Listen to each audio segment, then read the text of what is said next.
one of my friends was like, Madeline, can you give us this all assignment to be 25% more weird? I was like, great. I have been waiting for this.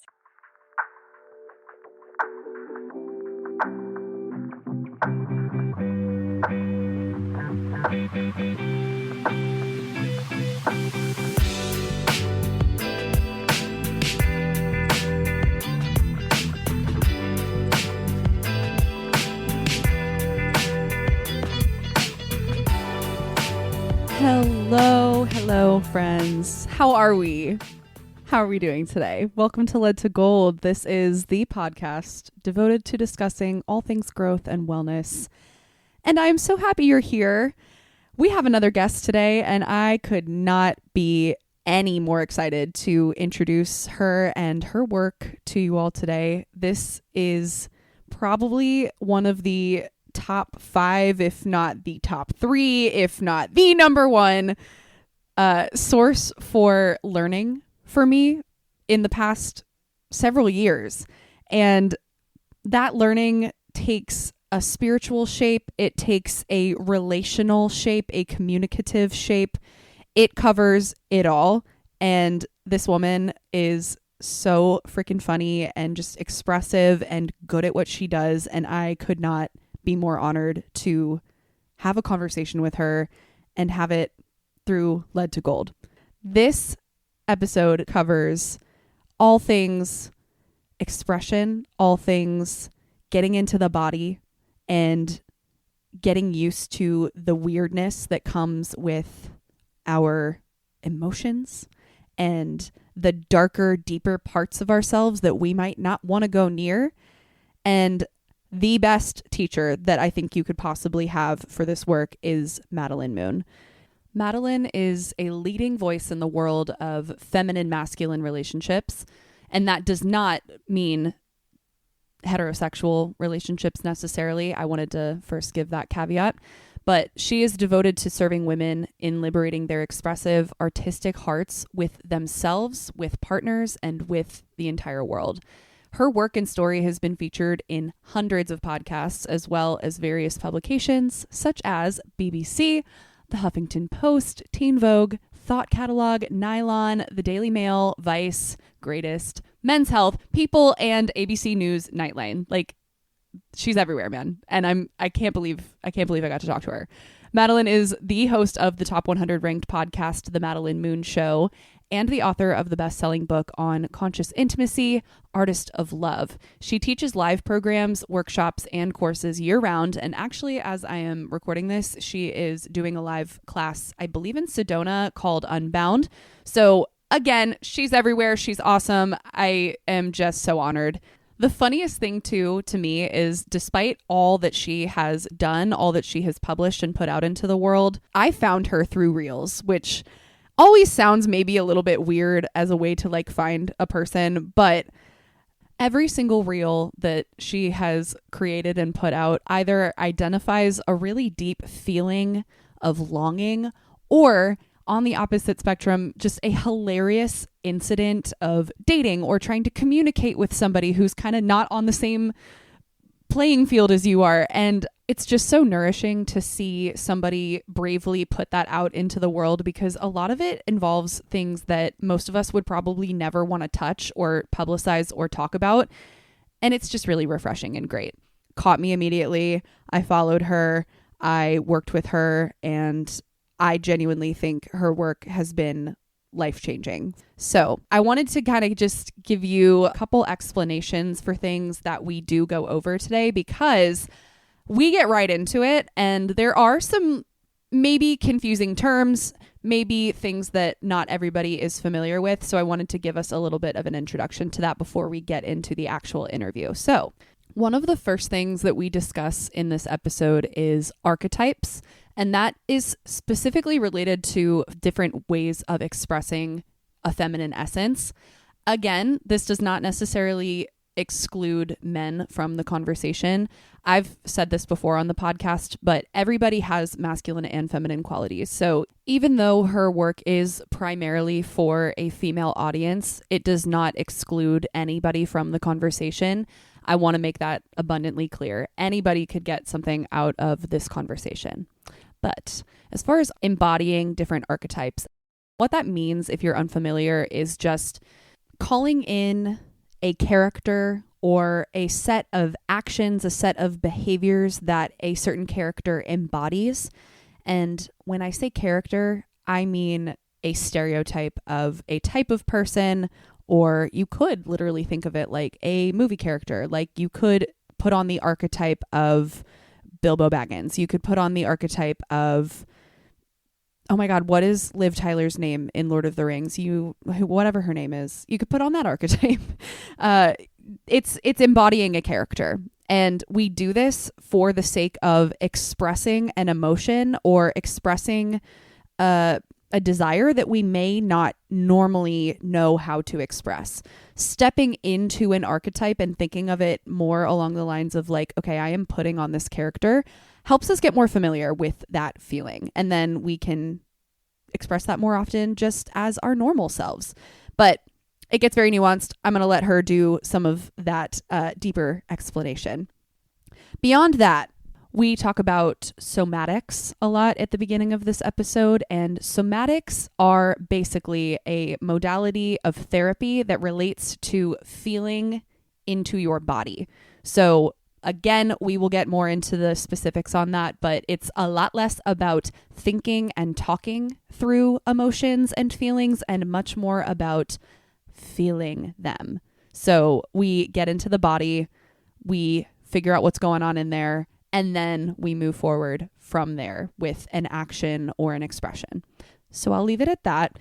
If anything else comes up throughout this episode that you want to know a little bit more about, there are so many resources to check out. I have all of Madelyn's links. Everything that we discuss in the episode today is in the show notes. So if you want to look more into her work, if you just want to like scroll through her reels and see what she's about, it's all down there. And I just want to say again, thank you so much for being here today.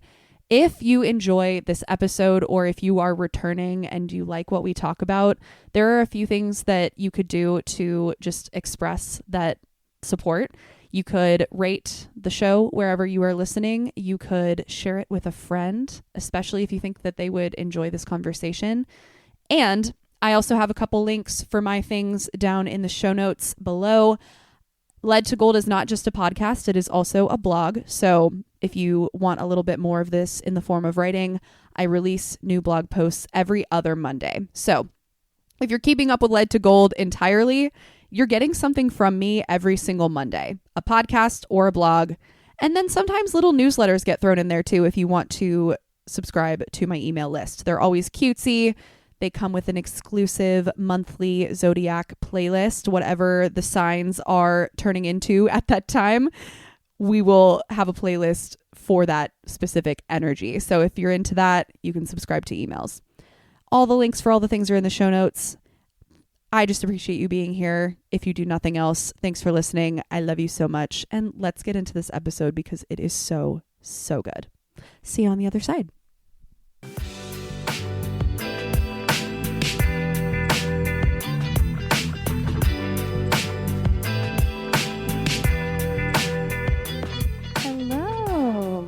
Hello, love. How are you this morning? I'm doing great. How are you? Good. It's so nice to see you again. Aw, so nice to see you too. I'm so excited to have you.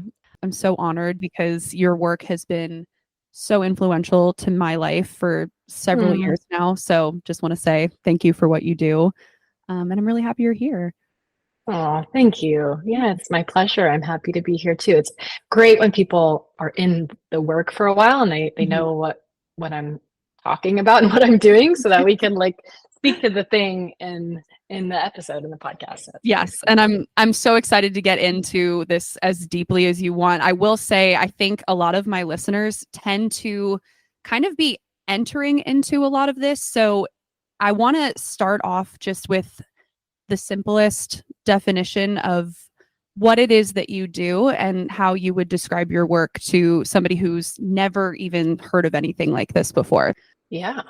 So I am a somatic facilitator. I think that is the best way to to speak to the heartbeat of what I teach is how do the stories, how do the dreams, how do the emotions live and exist inside of the vessel? And my work is really about getting into embodied expression. We live in a time where so much of the tools that we are consuming are about thinking about something, processing something, tearing something apart, putting it back together, understanding the thing. And my work is everything that happens after that. Once we feel that we got it, we understand it, that's not incredibly supportive or useful anymore. Now let's get into the fucking body where things can start to shape shift. They can start to move. We're not so attached to the story anymore. In fact, we don't want to be. It's not important.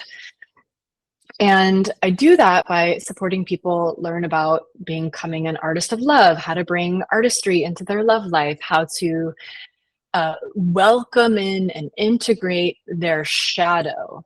And when I say shadow, I mean the parts of ourselves that are like the beach balls that we keep trying to shove underneath the water that keep coming up back into our face.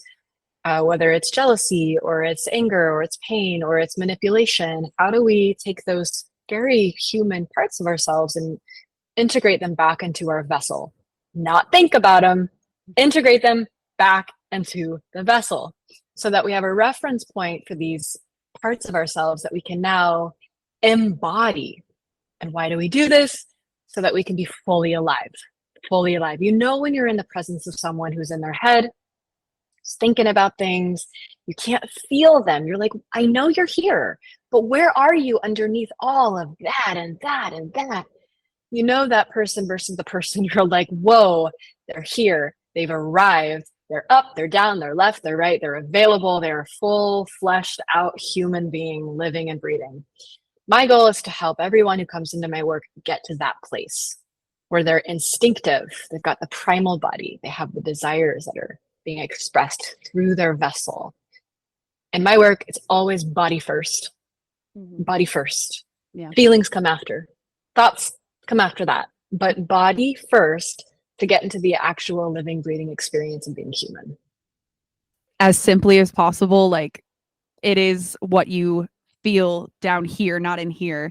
But it's something that has been so hard for so many, I think, especially with how we're brought up to just kind of over intellectualize our feelings or compartmentalize our feelings. And I love the description of shoving the beach ball down because I think most people can probably relate to that. And I'm curious too, like the beginnings of this work for you, was it based off of your own lived experience, or how did you get into this work? What was your life like as you were kind of starting to find your way into this? Yeah, it's been a third of my life. So, and to some extent, it is all that to some extent, it feels like it's all that I know. And I started about 10 years ago where so about 10 years ago, I was getting out of a very different world. I was getting out of a bodybuilding world. I was really into talking about eating disorders and food recovery and things like that. And that's pretty mental. Like I had an obsession with numbers. I was counting every step. So I was counting this. I was counting my calories. I was counting my measurements, counting. So I come from an incredibly mental background.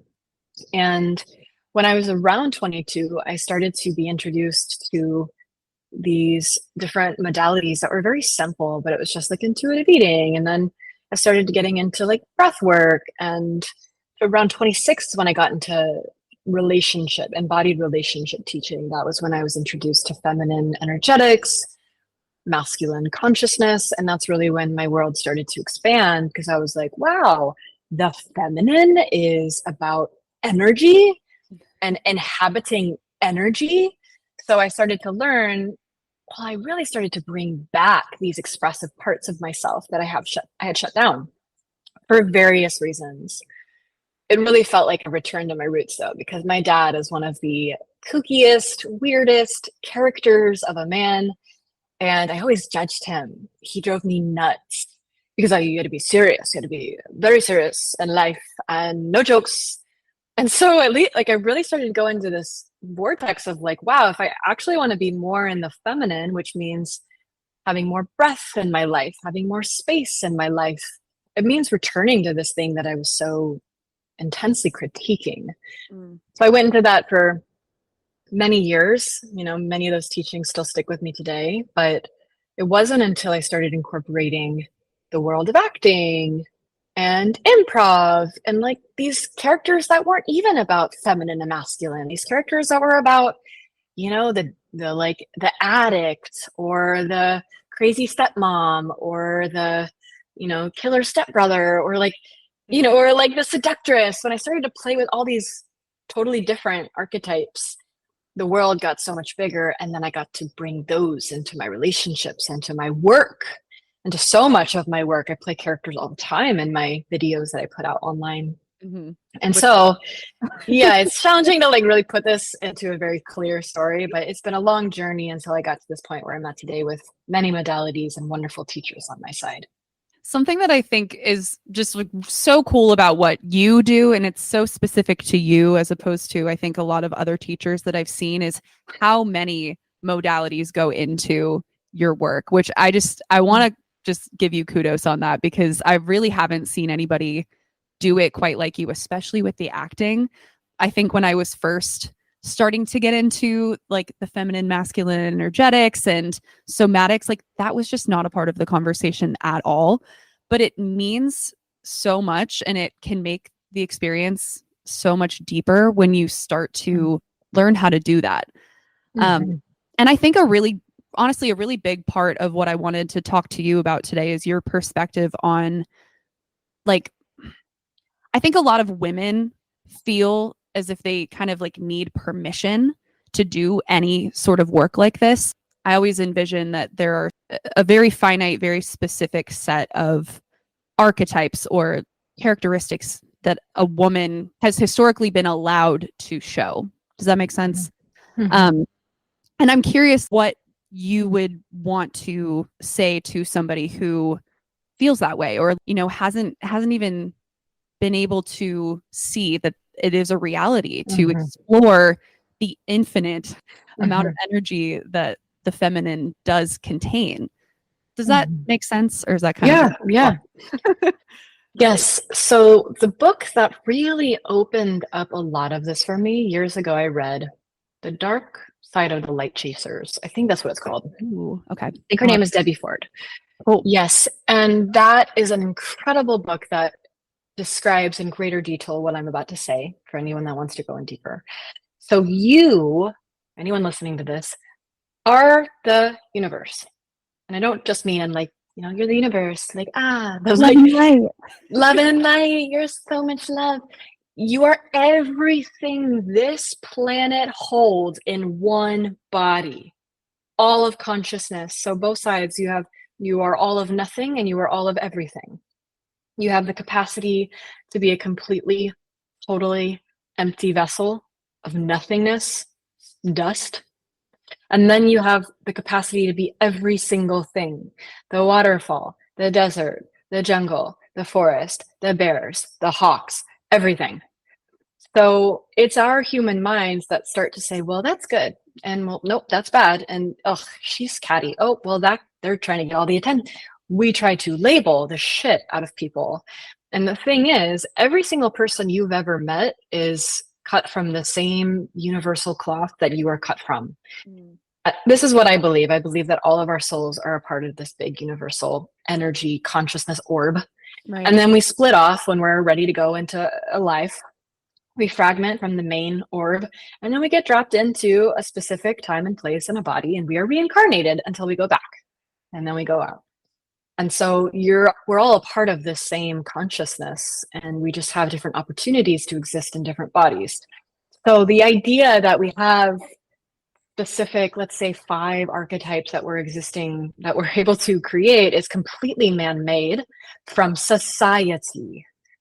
And without society, we would not have these structures, and we certainly wouldn't have something like shame. Shame comes completely from society. It does not exist outside of society. It's built from society. When we think about it that way, all the different flavors, again, every person you've ever met, any style of existing, any like, any personality that you judge or deem as right or wrong, you have that. And you have the capacity to live it out under the correct circumstances. So far, whatever your life is, it has given you a certain set of circumstances to exist out a certain set of archetypes. Maybe you're really good at being the caretaker role, or you're really prone to being bratty, or you're really prone to be rebellious. Your life circumstances have built you and designed you and nurtured you to be that kind of way. Before we know it, I live here now. This is all I know. And the concept of even the felt experience of doing things in a different way can be incredibly terrifying. Right. And then we go into the thought, well, that's not acceptable. Only these 5 are. So we use it as this prison to keep us in a specific place and time. Yeah. Like I feel like I've heard you talk about as a child, as a young girl, there is that expectation of, being good and sweet and quiet. And that's kind of the initial archetype that I think of when I think of like the traditional feminine. And I'm using air quotes because obviously that is not what the feminine really is. Femininity is. Right. Femininity. Yeah. That's what femininity is. Yeah. But apparently. The feminine is all things, like every possibility. Right. And I'm curious what starts to happen or what you've seen happen in your work when women start to get this. Like, what does that look like? They're freer in their body. The most common things that I hear, it's I don't feel the part of me that truly owns my seductress. I can't feel the part of me that's that confident, or I can't go past a certain plateau in lovemaking, or I clam up, I close up when it comes time for me to speak a boundary, or I am afraid of being seen as vain. So I can't really take many videos of myself teaching, all these ways that we hold ourselves back from desiring, from celebrating ourselves, from being comedic, being funny, because what if it sucks? All of these different things that people are like, I really want to be more of this way. It starts to be unbound, starts to be unveiled. These parts start to become a little bit more unhinged. So we start saying things, we start desiring what we desire, we start to be a little bit more funny or quirky or even deep, openly more deep, being willing to be that person. And one of the things that I have been talking lately about is the difference between reading the room and opening the room. And this comes into conversation here because it's very much a skill. When you start to speak the language of the body, you start to be able to read a room very well. So I can walk into a room and I can take the temperature pretty easily. I'm very aware, I'm very attuned because I study the body. I can feel what half of the room feels somber and solemn and what half feels a little bit flighty and excited. And when you can start to feel like, all right, this is what's going on in the left and the right and forward and behind me, feel it all at once, you're reading it. So you can start to see what actions, what things to say would feel too jarring for the room, what may be too like of a drag to the room. Like you can start to see, not to package yourself, just to read. You're just observing and just reading and sensing the room. But then the next step is once you start to really see what a moment needs with yourself, like I need more comedy, I need more sex, I need more this, you can begin to bring that skill into the places you go. So this room feels dead. We need someone to start breaking out in a song, or like there's a lot of pent up tension at this retreat. Someone needs to just regulate everyone together. Let's all breathe together. Let's all like slow down. You can start to be a leader because Mm-hmm. that's what leaders do. They open the room based off of what the room needs, whether it is more play or it's more consciousness or more integrity or more truth. You bring this into your relationship. Something is not being spoken, something is not being said. Your partner starts to feel a little bit more distance. You can feel it. And you can read it and you could stay there. You can also open it. You can bring the very ingredient that you feel your relationship needs to break through whatever is happening and go to the other side. Does that make sense? Oh, totally. Yes. And I also wanted to point out where I think you made a reel about this not too long ago, but bringing that energy that you see that room needing or that relationship, that dynamic needing, how does a person get to a place where they have enough confidence to feel that they can do that? Well, you should just put that desire right in the trash can and just do the thing anyways. Confidence is not a prerequisite. It comes, you earn it. Mm-hmm. You earn it. Everyone is waiting for to be given the thing so that they can go be who they are. And that's not how it works. Body first. See, this is hopefully can anchor in a little bit more when I'm saying this, that when we are waiting for confidence, someone is waiting for feeling first to then be in their body. And normally it's thought first, then maybe a feeling, then they use their body. Mm-hmm. And then what I'm teaching is body first, then the feeling comes miraculously, then the confidence comes. So in my circles and spaces, I'll have women do things in a sacred theater evening or an improv evening where I'll give them some kind of experience to play out. So if someone is struggling with feeling, sometimes it's light sides, sometimes it's dark sides, just depends on what they're working through. Mm-hmm. But if someone is feeling like they are submissive to men in a way that's not what they want and they want more power, then I might have them do a performance where they are Lilith and they fully inhabit the goddess Lilith and they feel what it's like to be a woman who's always on top, who's feared by men, and then maybe give like a spoken word speech. With my friends the other weekend, we were up late at like 1 a.m. and one of my friends was like, Madelyn, can you give us this all assignment to be 25% more weird? I was like, great. I have been waiting for this. Thank you for asking me. Because with my clients, it's all good. With my friends, not so much. I was going to say that just sounds so much like you. Like that is a thing for you to give. I was so happy. And, I was like, everybody sit back. I'm leading this one. So I was like, you're giving a concert to the underworld. So like imagining all these little underworld demons and like giving them a concert, giving them a show, something like that. And one of them, I was like, all right, you're on set of Teletubbies. You accidentally took a hit of acid. You're on set and the acid hits. Just random little things. So it's not always, step into your sexy. Sometimes it's like, what would it feel like if you were on set of a kid's TV show and you're a Teletubby and then the acid hits? And that then gets to free something in them.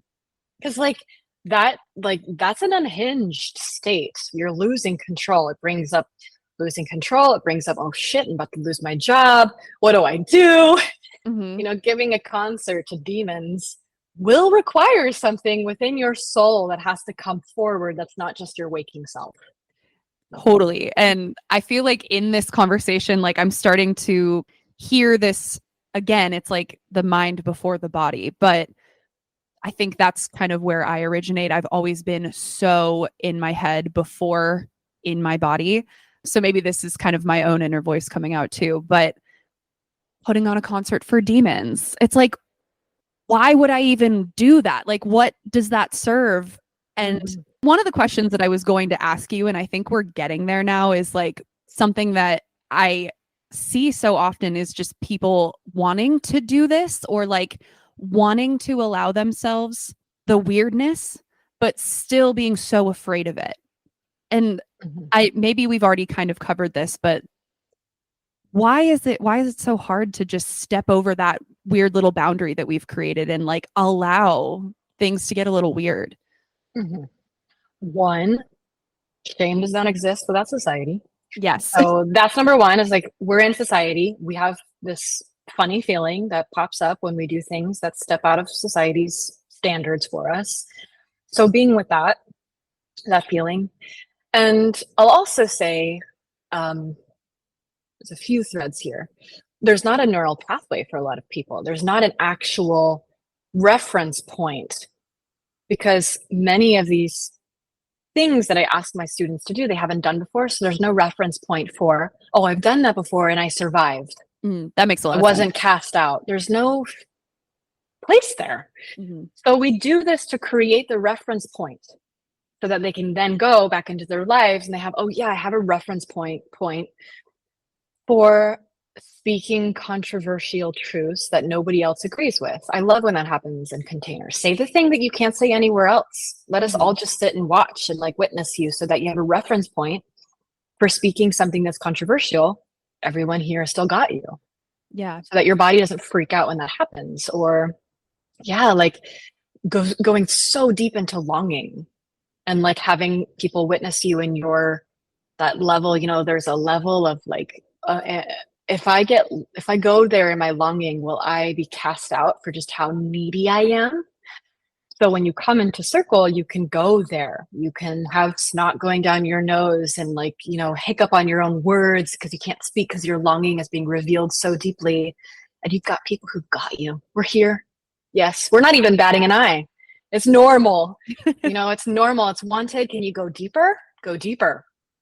So then the reference point gets to be created, since we don't have that in the body. And it helps to do things that are silly, that are made believe ideas, so that it's not always you going straight into doing it. I'm going into feeling my deepest longing. Sometimes I'll be like, create a scene. So you're a woman who just lost her husband and your 2 kids to a car crash, and show us your pain there.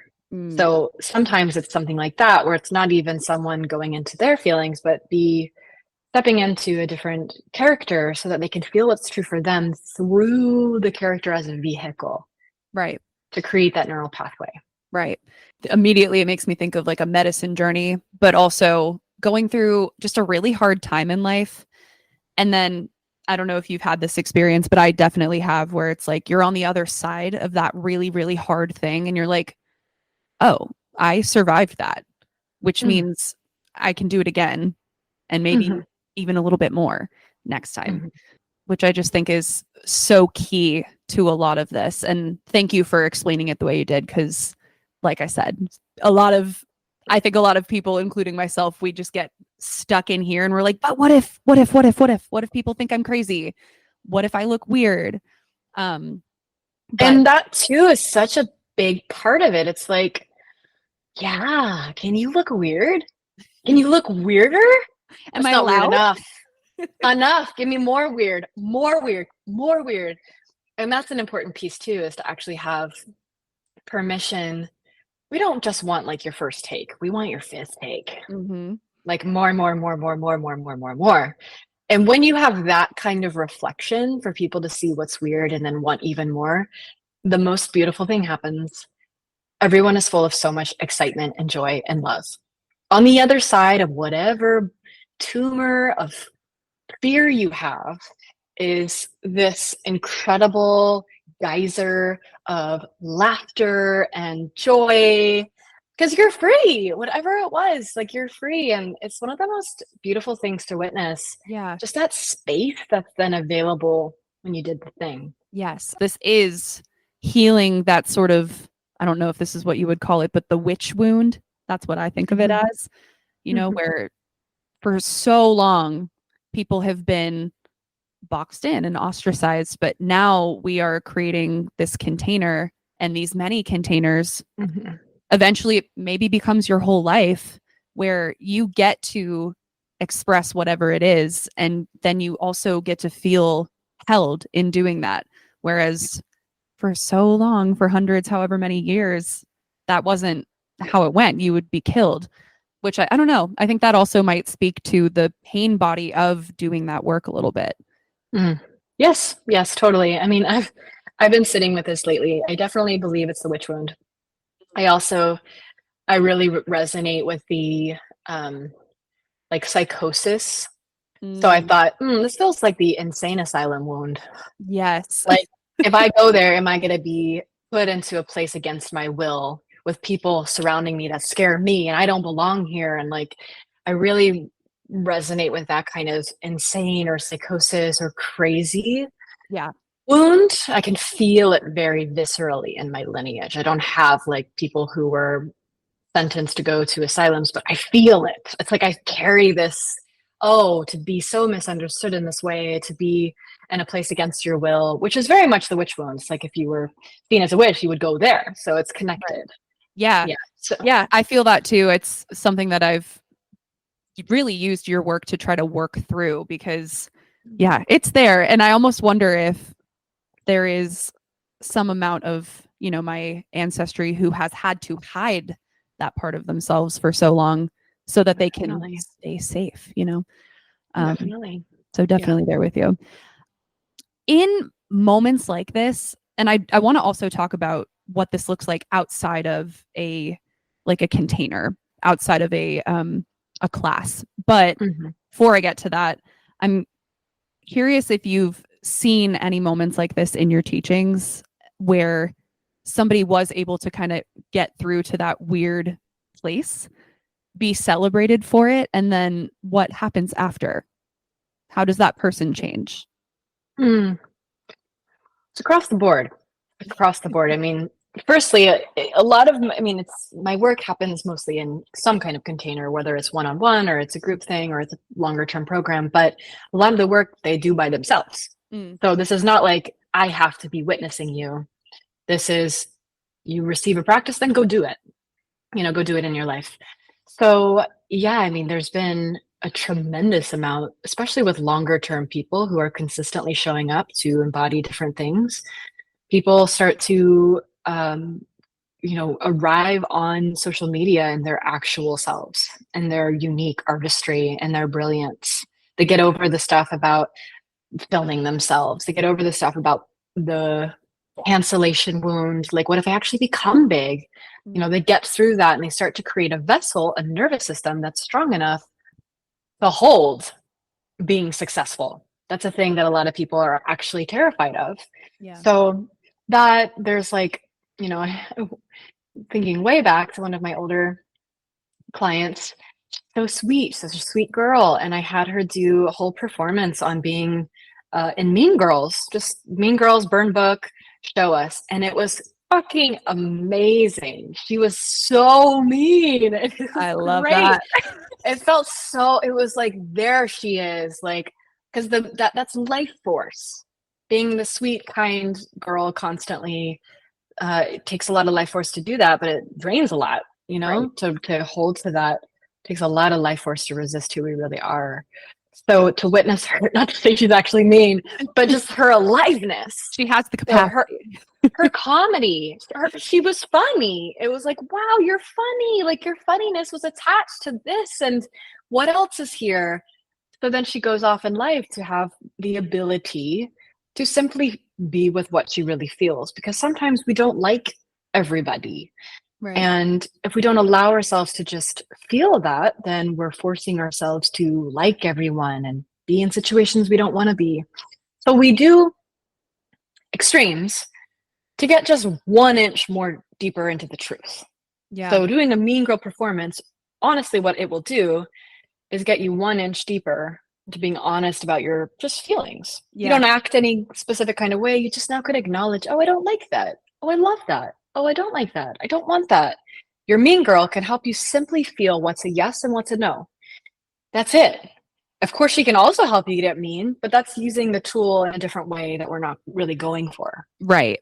Yeah. I really like that explanation because I can see how allowing yourself the container to say whatever the fuck you want to say about a person or a situation or whatever. It's like that trains you again with the neural pathway to be able to do that in your own life, which I think is Mhm.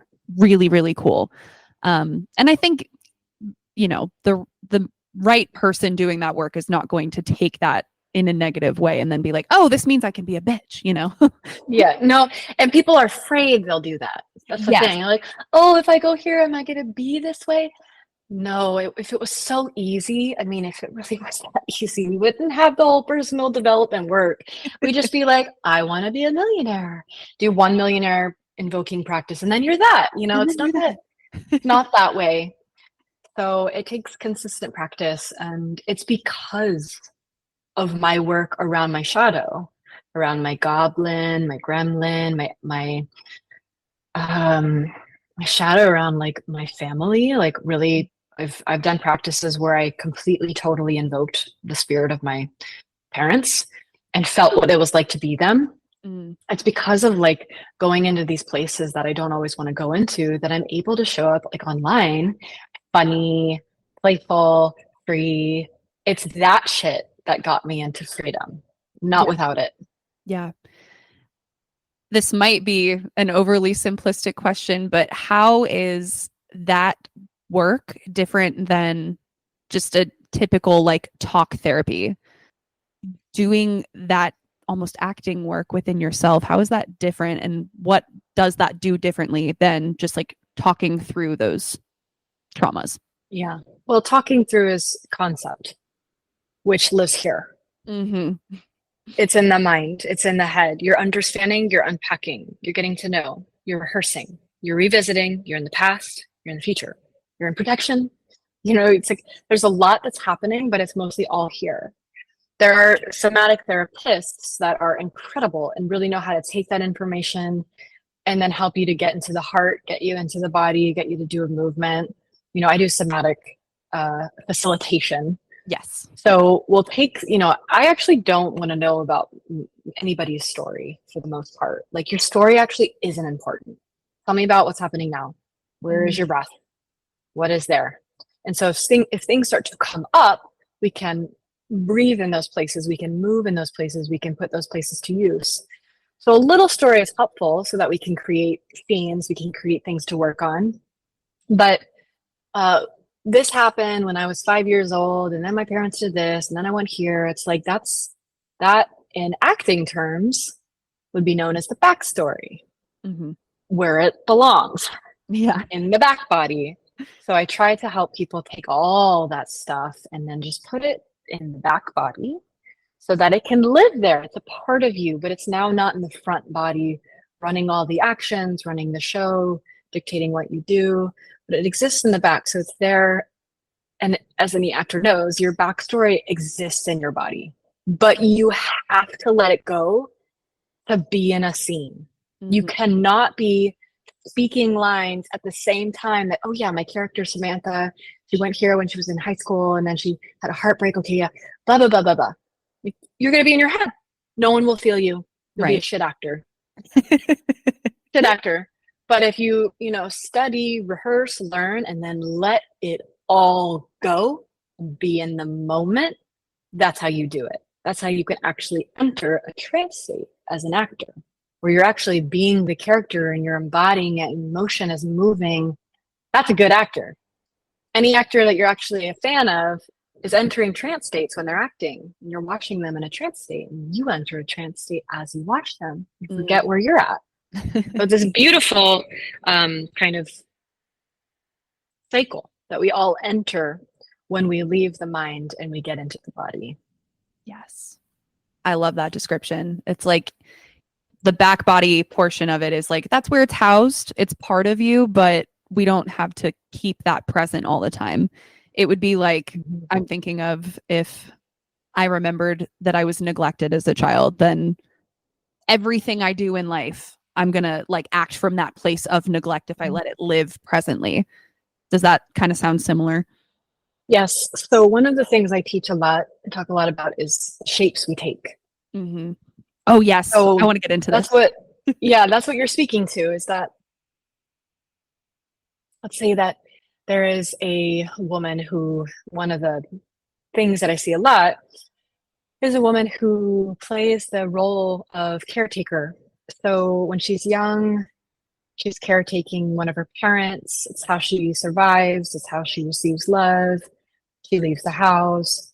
She's been a caretaker her whole life, energetically, emotionally, mentally. That's where she lives. That's all she knows. That's her neural pathway is me, caretaker. So she's taken a shape. And when I say shape, I don't mean weight, height. I mean more so the energetic posture. You know, in yoga, if you do a warrior two, you're in this specific pose for a period of time. Emotionally, you start to feel the energetics of warrior two. You start to feel, ooh, my arms are strong, my triceps are flexed, I'm focused. It's a feeling. It's not just a pose, it's a feeling. That's why we do yoga. It's like you're creating all these postures that you then take into your life. You know how to do warrior two while sitting at a desk energetically. So you take the posture of caretaker. Maybe it's like this, you know, maybe it's like bringing soup to somebody. Like you've got this in your body, but it's an energetic. I'm here to serve. Who do I serve? So you start to take this like posture of, do I serve you? Do I serve you? Do I serve you? Even when you're just on a date. And you're on a first date, but you're taking this posture of, how do I help you? Can I help you? Do you need help? I want to take care of you. Then you continuously start to date person after person that needs your help, because you're taking the shape of, I've got to help somebody. And so you keep dating these people that, you know, you might say, oh, they are energy vampires or they're narcissists. But in reality, you are taking a shape. That's the perfect food for that energy. And it's not all them to blame. You're looking for the person who matches your shape. Yeah. This work that we've been talking about through this whole podcast is about learning new shapes. If you don't love the shape you're taking, what is a different shape? Yeah. You know, if you don't want to be caretaker, what is the shape of like butterfly or queen or fox? You know, pick your shape. But what is the shape that you want to start taking that you feel freedom will exist within? Then you show up to the altar of that shape. Literally, like you start to take the shape. And queen, how do you sit in your throne? I've had students sit in a make-believe throne for 5 minutes each day to actually feel no slouching of the spine, straight spine, 5 minutes, head tall, and feel what it's like to just focus across the room, just focus, just sit there for 5 minutes, and then go on with your day. But you have this new position you're holding so that when life is pulling at you, or you start to want to go into somewhat princessy, manipulative behaviors, using your looks to get what you want, being a little bit more of an unconscious brat, you can start to come into, I am queen. I call forward my partner as queen, not as little girl. I call forward what I desire in life as queen, not as little girl. So you're rewiring the shape and the posture, and all of a sudden you enter a room and someone goes, ooh, I feel safer because she's here. Or, ooh, there's more play in this space because she's here. You haven't even opened your mouth yet. Yeah. I think that also goes back to the opening the room also, because once you start to think about the shape that you're taking in general and being more intentional about it, then you know, like, okay, I can come into this space as this person, which, by the way, I'm like, you said sit up straight. So now I'm like, oh God, I'm slouching. I love that. I love that so much. And just before we kind of get to the tail end of things, I wanted to pivot for a minute into how this work shows up in relationship, because I do feel like that's so much of what you teach and you do it so beautifully. For anybody, again, who hasn't really worked with this kind of somatic healing before, what does this serve in relationship, whether you're dating, whether you are calling in somebody, or have, I don't know, been in a relationship for a decade? Like what does this work do in relationship? Yeah, there's a lot of answers to that. But one of the things I'll anchor into is it provides range. So one of the things that most of us are craving in relationship who are monogamous is like, can we have everything while being monogamous? Can we have it all while being monogamous? And yes, you can with this work. with this work of learning how to have range. So as a woman or a man, when you are realizing that the whole universe lives within you, you can realize that every single ingredient any other woman's got, you have. It's going to be a slightly different version because of your circumstances you've had in your life, but you have the wild woman, you have the priestess, you have the conscious breath, you have the mother, the devotional wife, you have the protector, the warrior, you have all of that. And you have all the ways that those different characters dress and how they eat, whether it's proper or it's with a bone in their hand. It's like, do you have fangs? Do you have claws? Everything that exists, you have. What would it be like? What would be possible if you learned how to bring that entire range to the one person you love the most? It just sounds so nice and like fun. I think so many, especially people who are in long-term relationships, feel that the ebb and flow, but there's another word I'm looking for, I guess, like the dimming of passion. To me, this is such a easy, in theory, way to like bring a little bit more life back into something that you've been in for a long time. Yeah, the ironic thing about love, that relationships, in order to survive for the long term, need sameness. Sameness for the big things. We both want to have a kid. We both want to live in Texas. We both want to, we both care about our political stance, and we need a partner who cares about our political stance. We both blah, blah, blah. Too much difference, and you can't have a long-term relationship. Eventually, things will come to a head. You thought you could change him and make him want kids, and you realized you couldn't, and now you're 3 years in, and eventually things have to end because you really want a kid and they don't. So that's one of those places where sameness matters. Right. So you need sameness, but the ironic thing is that once you're on that sameness track and you're living life together and you have that kid and you have breakfast, lunch, and dinner together, and you both work from home and you both love to watch the same shows and you have the same circle of friends, it's so much sameness that the chemistry starts to disintegrate because chemistry needs opposition. Chemistry needs difference. So, you're water, I'm fire. You're consciousness and grounded, I'm wild and free. Like those differences is what turns us on. So, a man is so different from the body of a woman. So it's like, hairy chest, like gruff voice. So not what I am. That's hot. Big hands. Love that. So we want to begin to nurture this. So like you're saying, when we have a long-term relationship, years are in, you're doing a lot of things together. You have a lot of memories, and it's incredible because you're like, wow, this is love. This is real love. It's like party. We've known each other for a long time. We've gone through things. We're so committed. And like, where's the spark? Where's the flame? Where's the chemistry?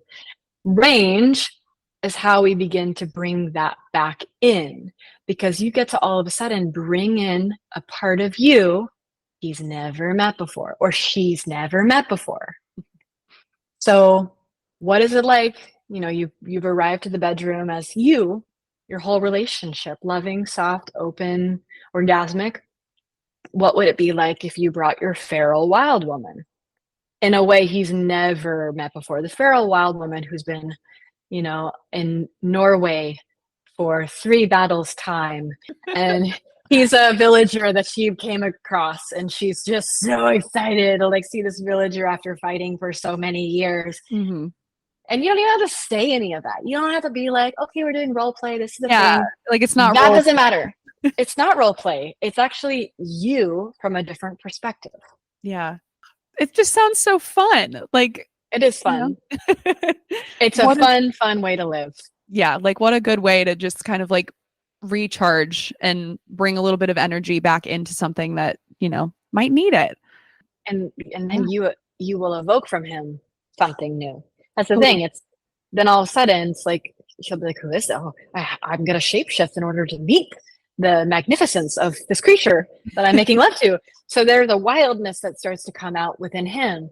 And then all of a sudden you've transported to a different time in a different place, and you're experiencing a different past life of y'all's where you were this, and it feels so real. Mm-hmm. So yes, it's fun. And it also can be incredibly deep, incredibly raw, and go to some incredible places. Yeah. And I think that just goes back to kind of what we've been circling around this whole time, is that being able to explore the different sides of you and being able to meet those things within yourself, like it just brings so much joy and like variety and fun to like any space, not just relationships, but I don't know. It's something that I hope to see more of, but it's really inspiring to see people like you teaching this too, because it's so needed, you know. Oh, thank you. My pleasure. I love it. I love it too. Thank you for doing what you do. I wanted to kind of wrap up just by going back to you, and like, is there anything in maybe your teachings or just in life that you are focusing on right now? Like, I don't want to say necessarily what's hard for you, but like, what are you putting healing energy toward right now? Healing energy. Well, I've just completed a relationship that has been such a huge focus of my life for the last 5 years. Huge, like center point of my life, you know? And this is, I haven't really, it feels like it's been a long time since I have been Madelyn without this. And it's one of those things where it's, oh, okay. Like it's always going to exist in my body. The love is always going to be there. And this person will always be in my life, always. And I'm very in devotion to that. And our love is always going to exist, will never fade. It's one of those. Yeah. And also, I'm oriented towards this for so long that I'm orienting in a different direction. And it's like, wee, floating in space. And like, that has been such an anchor in good times and bad. When we were together and not together, it was such an anchor and like the focal point of my attention. And without that, I'm getting really comfortable with so much more space. And that's not a good thing or a bad thing. It just is what it is. It's anytime. There's a beautiful word called shunya, and it means space without borders. So the idea of shunya is that if you have a room and the room is full of stuff, the room is actually less full because there's so much stuff in it. Does that make sense? I think so. Yeah. So like a room that has a couch, a bed, a bookshelf, pictures, it's not very full in the terms of space. It's got too much stuff in it. Take all the stuff out, the room is very full. There's so much space in the room. You can exist in the whole room. So shunya is basically that concept that when you take something out of a room, there's so much more to exist there. Like when your belly is full with a baby, it feels like it's full, but it's actually less full because there's less space there. Yeah. So postpartum, a beautiful way to reframe postpartum is that there's actually shunya. There's more space now. The baby has been born. Wow, there's so much room for more things. Anytime we have postpartum, delivering a book into the world, we're like, the book, who am I without the book? Shunya, more space. What can we now fill with that energy in that room? So I'm experiencing shunya, where this thing that has taken up so much space is now not there, and it's this playful experience of what do I fill there in that pocket of my heart? What do I fill there in this part of my life? So there's definitely healing energy of moving through a grieving portal, but there's also like a playful young spirit of returning to some innocence in a way too. Yeah, that's so beautiful. I'm an English teacher, by the way, so I love learning new words. So thanks for teaching that. Great word. If you were to be in conversation with Madelyn of like 10 years ago, or right as you were getting into this work, what would you want her to know about your life today? I would tell her to get into the heart of play as quickly as possible. Like, don't rush, but like also get into it. I love that. I love that Yeah. so much. And I think that brings us perfectly to your offering, the 50 ways to be creative in love. Mm. Does that sound kind of adjacent? Sure. Yeah. Yeah, Yeah. tell us So all about it. I have a program called Creativity and Love that is all about learning how to bring creativity into your love life. And so many years were spent towards like helping women be creative in their love life to turn a trigger with their beloved into something playful or beautiful or deep. How do you be an alchemist of your own tension and relationship? And in that program, I started to collect all the different ideas I was giving my students. Like, okay, you could do this, you could do this, you could do this. And then I was like, I should create a whole list of 50 different ways. And I did. And I made it maybe the most amazing opt-in that there's ever been, at least in my business. So it's a PDF of 50 different fucking things you can bring into your relationship to create art. Whether it's a first date, whether it's because of a fight, whether if it's because you just want to create something for fun, or it's a long distance partner that you want to make something romantic for. It's 50 different ideas. So it's a lot. My recommendation would be to download it, skim it, and choose one thing that you're going to do this next week so that you actually use it. This is not one of those things that you download and you put into a folder file. This is like a course in a free gift. So I really recommend, if you're going to get it, make it worth your while.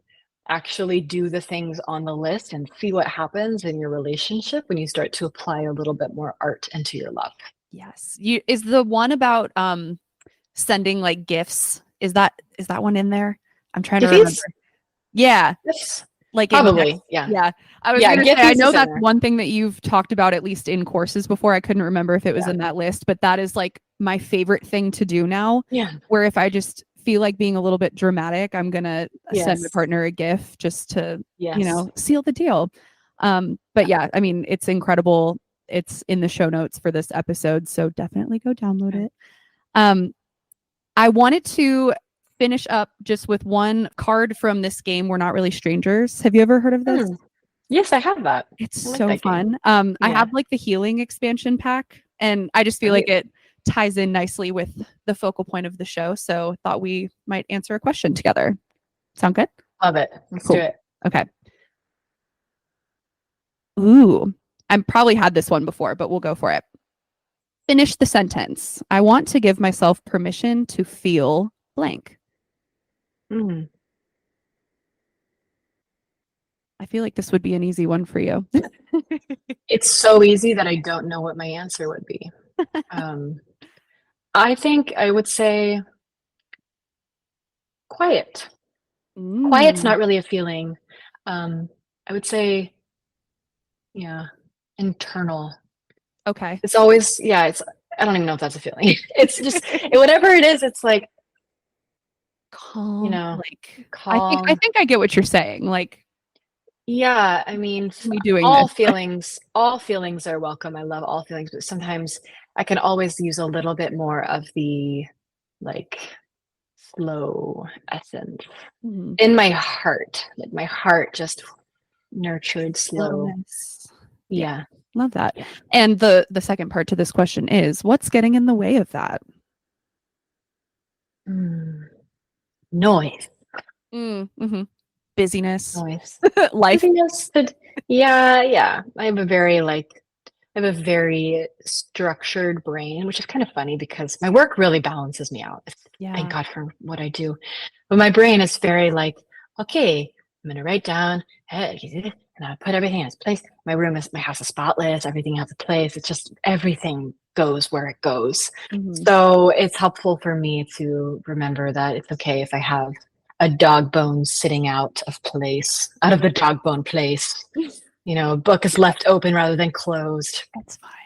Helpful for me to relax that. I'm totally there with you. I just got a kitten and my house will never be the same again. Yeah. It is what it is, but yes. Anyway, Madelyn, thank you so much for meeting with me today. Like, I really feel like this has been such a great conversation and it kind of didn't go where I expected, but I'm so grateful for that. So just thank you so much. And where can people find you aside from your 50 Ways to Be Creative in Love? How else can people get in touch with you? Well, thank you so much for having me. This has been a wonderful conversation, very fiery. We covered a lot of territory. I love conversations like that. So thank you. And yeah, you can find me at maddymoon.com, Maddy, moon.com. I'm all over Instagram, Madelyn Moon. And I've got programs coming up. I've got something in the works that will be released within the next couple months that is Mm. specifically for creators who want to find their unique expression online. I have not made this yet. It's been highly requested. So if anyone is a creator online that has a niche and is like, I don't know how to express myself online, this is going to be that. So keep your eye out for that. You can also join my email list. Stay up to So date. exciting. Awesome. Yay. Well, thank you. Thank you. I hope you have a wonderful rest of your day. Thank you. Thank you so much. Yeah. Okay. See ya. Bye. Bye bye.